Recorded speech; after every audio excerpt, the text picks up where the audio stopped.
Chiefs in a power pistol look here. They will shift to Kelsey. Kelsey's in a wildcat position. And to give it off to Worthy on the right side. Worthy sneaks into the end zone. Touchdown! Kansas City on an RPO handoff from Travis Kelsey. And lowering that shoulder and ducking under the defender. And the Chiefs go up 22-13. That was Mitch Holtis on WDAF. The Saints thought they were in the game for just a second, and the Chiefs said, no, thank you. This is a one-sided affair. Xavier Worthy rushes it in from just a few yards out on the way to a 26-13 victory. Welcome to NFL Daily, where we wouldn't do anything stupid like picking the New Orleans Saints in Arrowhead. I'm Gregg Rosenthal. I'm in the Chris Wesseling podcast studio and so excited to be joined by Bridget Condon for the first time, at least in person. You did a summer episode with us from Cincinnati, but here you are in the studio ready to talk some Chiefs and some Saints. Welcome, Bridget. I know that you guys are probably wondering, like, how do they pick which reporters get to be in the studio with the one and only Gregg Rosenthal? Let me tell you, I have been begging this man next to me day in and day out. It's like a full-time job. Probably I spend more time doing that job than my actual job, begging on my hands and knees to just allow me 1 minute of his time for his beautiful NFL Daily podcast that has been incredible since its inception. And now, finally, I get the chance to sit beside because I think nobody else could make it tonight. No, that is not it. We were downstairs doing the coverage on Channel 5, so if you're in the UK, maybe you watched us. Bridget does that every week. I'm popping in here and there, and yeah, we got to walk right upstairs, but I'm glad you brought up the elephant in the room right off the bat, which is, yes, you have been, you're very persistent, and you're hilarious, and you're a mass like me. And look, we got like our sets. I'm not going to defend myself. We can get into that during the show. But I'm just glad that you're here. All I'm saying is, can you guys please give rave reviews so that I can come back? I'm averaging like one episode in this podcast studio a year. But honestly, I've got a lot to say tonight. So I think this is the beginning of the start of something beautiful. I agree. I think it's the beginning of big-time Bridget Condon era on the NFL Daily. You don't want to just like use all your stars right off the bat. You want I'm like Xavier Worthy, baby. Slow and steady. Where I was going with that. You want to like sprinkle it in. Thank you, Eric, our producer, coming in on a Monday night. It does feel good to be in the studio on a Monday night. It's what the Chiefs and the Saints deserve, and I'm glad we started with that highlight because that drive, that possession, to me, was kind of this game in a nutshell. For a second, Bridget, we're doing this game. We stupidly picked the Saints, which is really ridiculous. Talk for yourself. I mean, you picked the Saints as well. I feel ridiculous. Confused. We keep track of the records, and just what a dumb pick. Even for them to cover was dumb. But they got it to within 16-14 after 16-13. They missed the extra point. Good point. That's why you're going to be in this studio a lot. Go, baby. Colin Saunders had that insane interception that we will talk about a bit. And for a second, you're like, wow, this game that the Saints really have been outplayed throughout, they're in the game. And I'm going to just go through like what happened immediately after that. They give the ball to Kareem Hunt for 4 yards. Like every Kareem Hunt run felt like it was successful. Then they throw it to Juju Smith-Schuster. 50 yards. Wide Incredible. open. He almost looked like he was going into the end zone. That one Saints defender like came out of the screen, but for a second he wasn't on the camera shot. I thought he was going straight to the end zone. Never a burner, but probably not as fast as he used to be. Juju Smith-Schuster, you're right, but it was just miles of green grass in front of him, and Juju's like just running open 50 yards. Like he hasn't. Gerard Mayo's turning off the TV. Oh my God! Like Juju hasn't been this happy since he was like doing his TikToks when he was on the Steelers, and it was like the #1 star in the league, or maybe when he was winning the Super Bowl as a really important role player for the Chiefs, and who knows, maybe he will be again. And so he ends up with 7 catches for 130 yards. Like what? Okay, that was his first game of more than 100 yards since Week 7 of 2022. And that was when he was with Kansas City. So he goes to New England, doesn't have a single game of 100 yards. They're like, we're going to cut you. You're not good enough for our team. heads back to Kansas City and now has a dominant game. The Patriots are paying him a lot of money this year to not be on the Patriots because they have offsets in the contract where the Chiefs pay him whatever they're paying him. Right. But all the remaining money that the guarantees that the Patriots had, which was like $7 or $8 million, they were like, "You're so bad, we don't want you on our team." Tonight, and this is a shout out to Ben Solak of ESPN, had the stat where, Schuster's 130 yards tonight is actually more than any Patriots receiver has on the season combined. That just feels like the Patriots. I don't know what else to say. I'm sorry if you're a Patriots fan listening. Also, an interesting stat I just saw from our research team, that 130 receiving yards, the most by a Chiefs receiver since Tyreek Hill was traded. Wow. Kind of crazy, right? I don't think that coming into this season, we would be thinking Juju Smith-Schuster, the number one wide receiver for the Chiefs. Well, of course, they've dealt with multiple injuries. He had 2 catches on the season before tonight. I don't think he's going to suddenly but find the fountain of youth. But he could be a role player for them. Yes. He can help, and they are so good at scheming guys open. And that was sort of my takeaway from these sequences is just things were easy, except in the red zone for the Chiefs. So after that Juju Smith-Schuster play, Hunt for another 5 yards. Like I said, every run is successful. He looks like he has a lot of juice. There's a penalty on the play that gets them even closer. Penalties were a big problem for the Saints tonight, setting the Chiefs up in advantageous situations. And then finally, the last play of the drive, and it took just a couple minutes, is that direct snap to Kelce where he hands it off to Worthy. And we're watching the game, and we're just so used to this stuff with the Chiefs that it's like, oh, yeah, they snap it to Travis Kelce, the 35-year-old tight end who's at quarterback, and he hands it off to the 21-year-old guy who set the record at the combine for the fastest 40, and he runs in for the touchdown. It's just like, oh, yeah, that's what Andy Reid does. But it's just that's the Chiefs in a nutshell. And I thought it was fitting and great for the Chiefs that on their best night of the season, which I think this was by a good margin, they immediately responded to what the Saints were doing. And we're like, no, you're not going to win this game. You're not really that competitive. You're not in our league. A good friend of mine calls it the fake good Saints. I won't say that, but it did look like these last 3 games have looked like a different Saints team than the first 2 games. Of course, they are dealing with so many injuries themselves, but you talk about this offense, right? Coming into this game, it wasn't the Chiefs are 4-0, the Chiefs are going to three-peat. No, it was the Chiefs are 4-0, but they don't look good. The Chiefs are 4-0, but their offense hasn't clicked. Patrick Mahomes, I think they were 45% in the red zone. Again, tonight, 2 for 5, Worse. 2 for 6 in the red zone, or coming into this game, 45% on the season. And then tonight, 2 for 6. Patrick Mahomes and the offense have, in the main key offensive metrics, some of the worst of the Patrick Mahomes era. But tonight, he breaks that 6-game drought without 300 or more passing yards. So it feels like this was maybe the game. Yes. To put all the pieces together. You made a good point on Channel 5 show about how it kind of felt like the old school Patriots where Bill Belichick gets his, sees what weapons he has and then figures it out and is like, okay, this is what's going to work this season. This isn't. And it felt like tonight, Andy Reid and this Patrick Mahomes offense finally found a way to use all of the pieces that they do have. Keep in mind, so many are hurt. Right. We got the news just before the game. Ian Rappaport first reported that Rashee Rice is not going to return this season. So that huge blow. Yeah, that is a big disappointment because there just was uncertainty. They were waiting for the swelling to go down. They had to see more. They had to do the surgery until they knew. And it's framed as good news that it's not going to be a torn ACL. It appears that, but either way, he's still expected to miss 6 months. So he's not coming back. So you're going to have to rely on Smith-Schuster and Travis Kelce. You look at the guys who are getting all the yards, Mecole Hardman and Kareem Hunt, and spin the dial, but you can certainly dial it back to like the 2022 season. I know Kareem Hunt was in Cleveland at that point, so we're mixing different Chiefs eras. Travis Kelce with his 9 for 70, and his girl in the crowd with her. You're talking about eras. Yeah, you're talking about Taylor. I love the way that you put that in for the gals. It's in my mind today because Bill Belichick. Yes. Did you talk about that yet?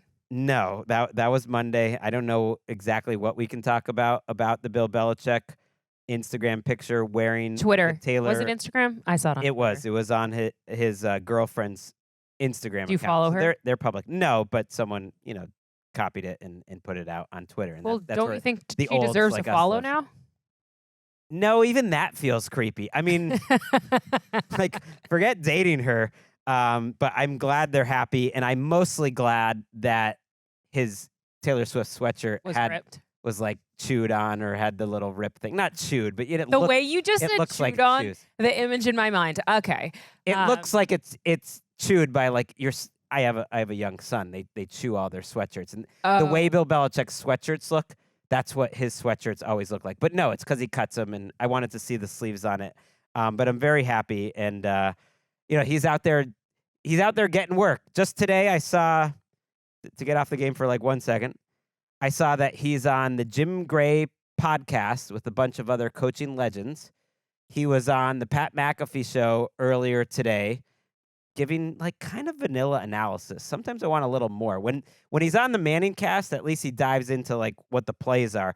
And then he was on the Manning cast tonight, and I got a text from my wife Emeka, who said, for the first time ever, Walker turned off the Manning cast, and because it's so boring with Belichick, that he ruins it. I think He ruins needs to all either the fun. dive all Was the the way quote. in. He ruins all the fun was the quote, which is Okay. like probably how a lot of his players felt during his career. I think that if he would just pull back the sweatshirt, for lack of a better word, he could be really funny. And He is funny. But I think that he's still reserved a bit because who knows if he'll get back into coaching next year. And I don't think he wants to completely give in if he then has to go back and try to control the locker room and they're like poking fun at him for, I don't know, doing a TikTok dance or something. I think you've nailed it. And to build on that point, I don't think he wants to say anything that can be used against him Right. when he's a coach next year. Like he said something negative about a certain player, and then he goes against that player. Or he's coaching that player, but more likely he's going against it. I think you're absolutely right, because I think he does a great job when he's in storytelling Bill Belichick mode, and he gives old stories and behind-the-scenes stuff. And sometimes when he's a little caustic about, the league or, the teams that didn't hire him, you could tell he had a little something about the Falcons. Okay, let's get back to this game, because you mentioned it. Mahomes throws for over 300 yards, does not need to throw the ball deep in this game, and I just think it was kind of a masterclass and a dominant coaching performance. This is a Saints defense that, has a couple injuries, but not nearly the amount of injuries that they do on the offensive side of the ball. They've been building this defense for Dennis Allen forever. I picked the Saints in part because I thought their secondary would be able to cover this Chiefs team. And what do you see? Like, it was just easy. It was just a lot of like 5-yard throws with 10 yards of yak afterwards. And Andy Reid had it all over Dennis Allen. Dennis Allen doesn't want to give up big plays. Well, he gave up 50 to Smith-Schuster. He gave up a really long pass interference to Xavier Worthy that was on Paulson Adebo. There could have been another one of those called earlier in the game. And so this is a defense that needs to carry this team, and they're good, but they're not good enough. Like, they're not. But they the need to be offense great. wasn't helping at all. You Yes. throw the first drive of the game, you throw an interception. That just, to me, totally offset the entire game, because their defense then very next drive to the Chiefs gives up a touchdown. That was the first time all season they've given up a touchdown in the opening drive. And it felt like they were playing catch up the entire time. And then we didn't even talk about the injuries to the offense. Derek Carr goes down at the end of the game. And, who knows? I think that Dennis Allen just said in the press conference that it's a right side injury and he doesn't have updates. I mean, that's just, it feels like bad news. 15 guys on the injury report coming into this game, turning into even worse news. We hope that he's okay, but I don't know what's going on. Again, like totally different team. First 2 weeks of the season to the last 3 weeks. Yeah, I I look back at the show that I did with my friends from the Saints Block Party podcast, who are going to be back on the show. I guess they're going to get back on before you get back on, but they're not. Probably. They're not in the studio. Like well, I've already better than me. I've already scheduled them. I've literally told you for weeks that I'm wide open. My schedule open. Greg, you call me, I respond. Call me, beat me, baby. they have, we have like, okay, Tuesdays this it's day, okay. Wednesdays this day, but we're getting Bridget more in the mix. But I just was saying this as a way to Is mention. it because I'm the host on Channel 5 and you feel threatened?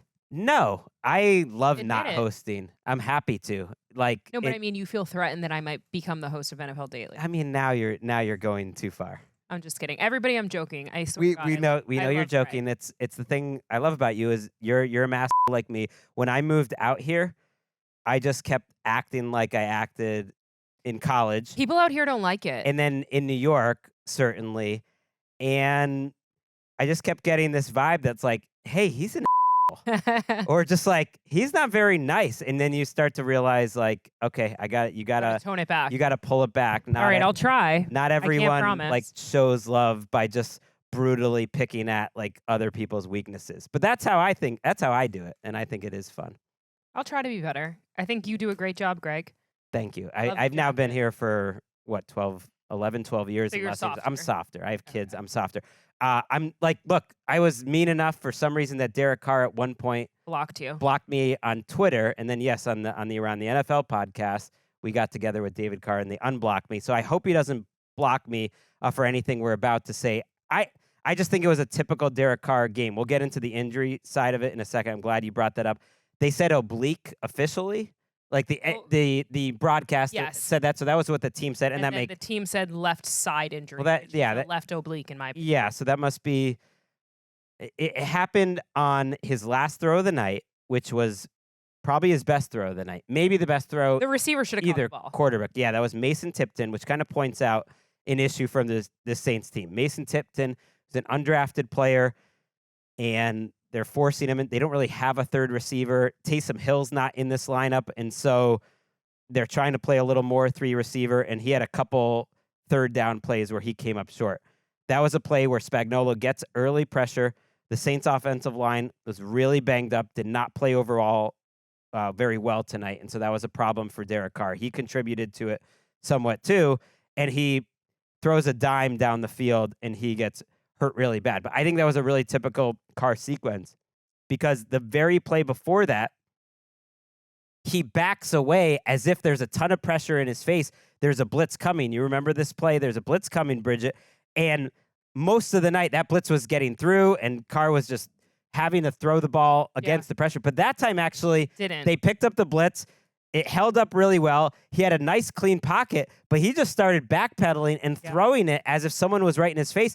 And that throw was there. I think that throw was down to Olave, and it was just a bad throw. And that was kind of the experience of Derek Carr tonight and Derek Carr throughout his career. Like, you see enough in each game that is really high-level quarterbacking, and then you see enough that makes you think, I can't trust this guy on a week-to-week basis.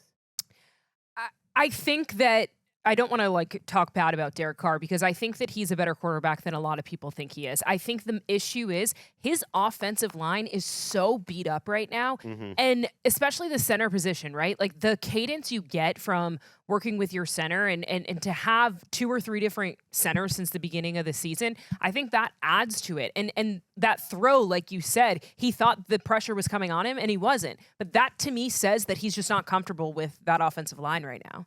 Yeah, the pressure rate was extremely high in this game. I'm looking for a tweet I shared earlier from Catherine Terrell from ESPN. Just to summarize, the left tackle, the rookie Fuaga, is playing through an injury. There's a backup at left guard. One left guard, the other left guard shifted to center to start this game, Lucas Patrick. He got hurt at one point, actually, after she even tweeted this, and was in and out of the game. A backup right guard who is replacing Cesar Ruiz, who is getting paid a lot. And then at right tackle is everyone's favorite punching bag over the last couple of years, Trevor Penning. And so, that's your offensive line. But also, okay, let's talk about Chris Olave for a second. He had, and did you see, was it his brother, the tweet? Did you see the tweet that No. was his brother put out? I'll find it in a second. He had 2 receptions for 10 yards. He was only targeted 4 times. That, to me, is a question mark. And for a while, he had only been targeted once. I think those next 3 A lot of could them have were been right at the end. Yeah, could have Jake Haener came in and threw at least one to him. He came into the game, I think, banged up. There was a reporter that saw him working on something. I don't think he's 100% healthy, so I think he's out there gutting through it and isn't really Chris Olave. But that, again, points out how thin they are at wide receiver. And then without Taysom Hill, too, right? Like, he's been missing since week 3, I believe. He came back in briefly, helped a lot. Yeah, the on-off splits for Taysom Hill are crazy. when he's been on the field, I think for 18 drives, they scored 11 touchdowns when they've been, Taysom Hill's not off the field. It's really the running game that he impacts the most. He runs the ball great, but if you looked at what Kamara did tonight, you saw that first run that Kamara had. Like, Kamara's running well. Right. Yeah. But he ended up that 11 like for 26. Yeah. How many yards did he get on that run? Because he only finished with 26. And I feel like that first run was the majority of those yards. Right. He could have gone for like a -4 on that, and he ends up getting positive yardage. He had a 9-yard run, but they just couldn't run the ball. And this Saints team isn't going to make sense if they can't run the ball. So all the Clint Kubiak love that we were giving. And yeah, I didn't finish my thought earlier, but thinking back to when we had the Saints Twitter, the Block Party podcast on, it almost seems like it was like this moment in time. Like if you were a Saints fan, listening to that would be like a horror movie. Everyone was so happy. We were talking Super Bowl, best offensive line in the league. And yes, they will be back with me.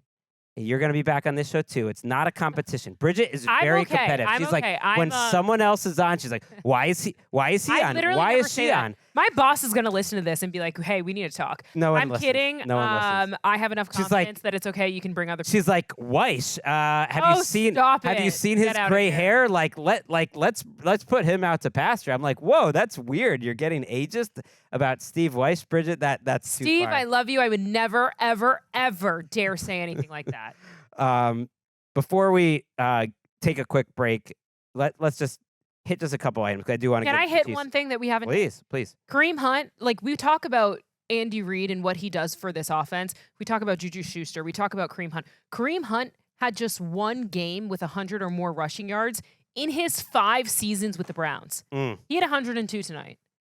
That is kind of ridiculous. Isn't that, like, when I saw that stat, I was like, that is massive what Andy Reid is doing with these players who were backups, were cut from their teams, like, didn't have a place in the NFL. I mean, Browns fans have to be watching this and wondering, like, where was this guy? Because towards the end of his Browns career, he just looked like a guy who had run really hard for a really long time and was banged up. And again, it's just one game, but I mean, to be able to get that much out of these players, that says a lot about a Patrick Mahomes. That says a lot about Andy Reid. And Travis Kelce, we haven't really talked about him. He had a career-high 9 receptions. Still hasn't even found the end zone. Season high, yes. Season high, yeah. Sorry, he still hasn't even found the end zone this season. No, but 70 yards. They did show him leaving the field. I don't know if anyone else saw that and maybe he just thought has plans. That was strange. It's their bye week. Yeah, his girl's there. His girlfriend's there. Maybe just wanted to get off the field quickly. But while everyone is like hugging and everything, he's already in the walk to the locker room and looking every bit like a guy who just participated in 40 different car crashes, which is what playing football is. Let's actually listen to the Travis Kelce moment of the night. It was a reception, but he didn't end the play with the ball in his hands. Chiefs now have 3rd and 22 at the 44-yard line of the Saints, leading 10-7. Again, a 4-man rush. Quick pass. Kelce at the 40. Coming all the way across the field. Flips it off. It goes to Pirine. He's at the 25. He is close to a first down. Kelce came right to left all the way across the field and almost was tackled. And then he shovels it underneath to Samaje Pirine on an old hook and ladder.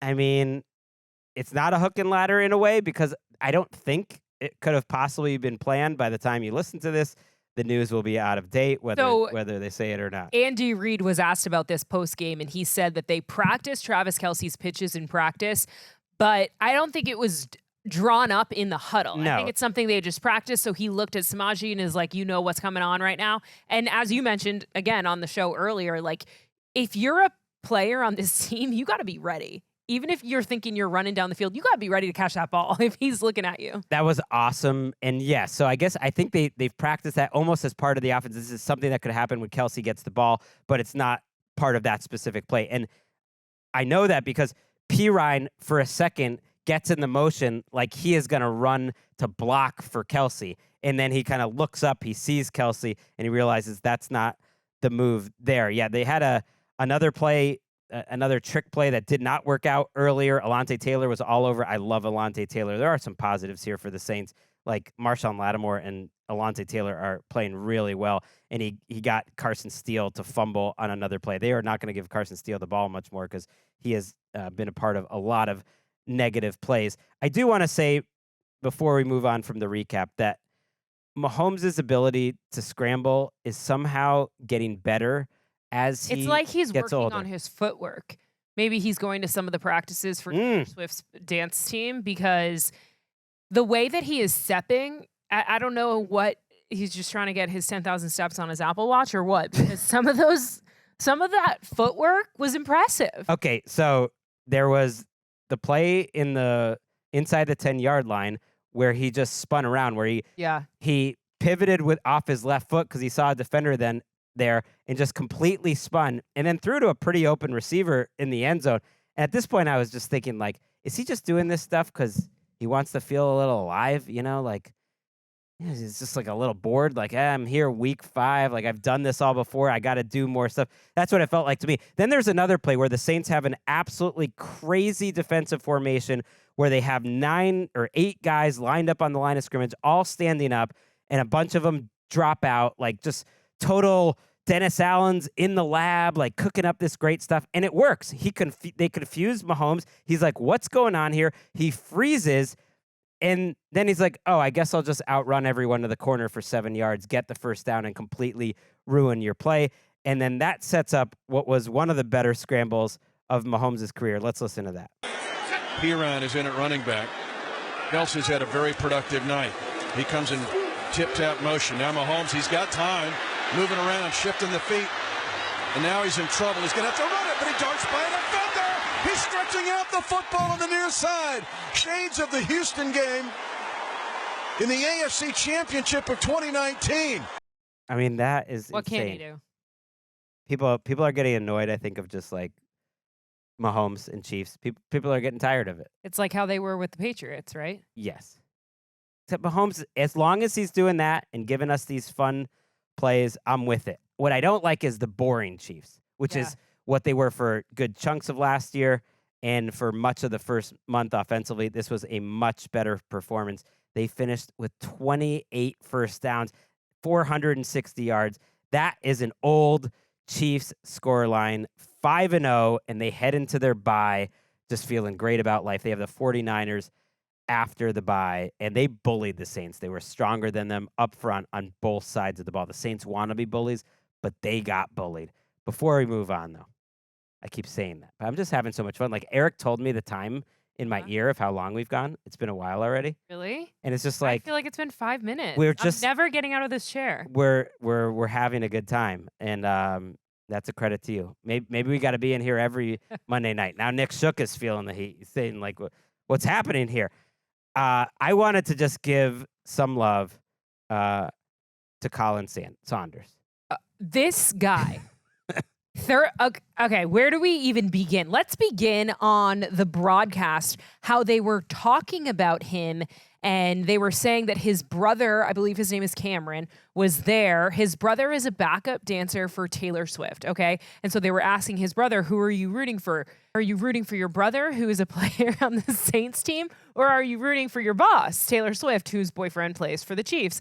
As they're telling this story, he gets an interception. The big boy takes it 36 yards. One of my favorite plays of the night. It was outstanding, and it was a play worthy of our best announcer in the game, Kevin Harlan. Take it away. Here we go, second down and goal.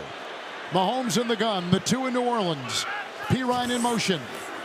There's the shotgun snap, the fake handoff, the quick throw at the goal line is deflected, and it's intercepted on the play by Saunders. He runs the big man, the 10, near sideline 20, on the near sideline 30. Got a blocking from behind. The former Chief is taken down.